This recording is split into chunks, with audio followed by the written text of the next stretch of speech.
We're celebrating the seventh Sunday of Ordinary Time, and today the Lord tells us to love our neighbor as ourselves, and to also love our enemies.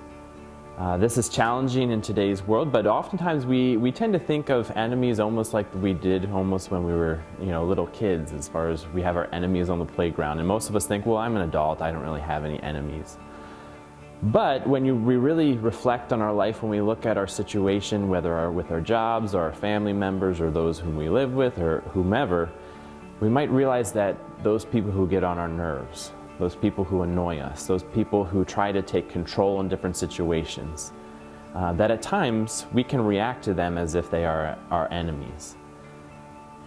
It's not uncommon for someone to go to a new business or a new job, and dare I even say the parish, and immediately as soon as you get there, people are trying to involve you in their drama. They're trying to get you on their team, to take their sides, to be able to say, these people are always doing this, these people are always doing this.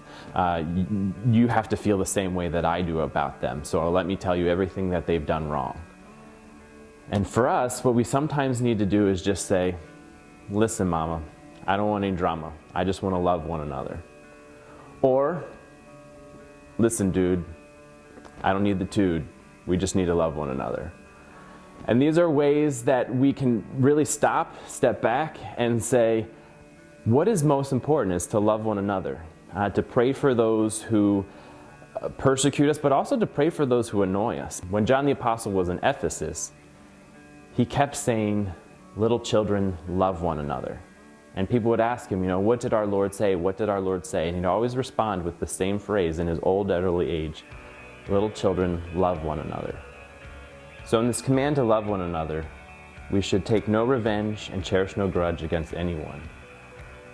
The Lord tells us not to take any grudges and to love our neighbor as ourselves.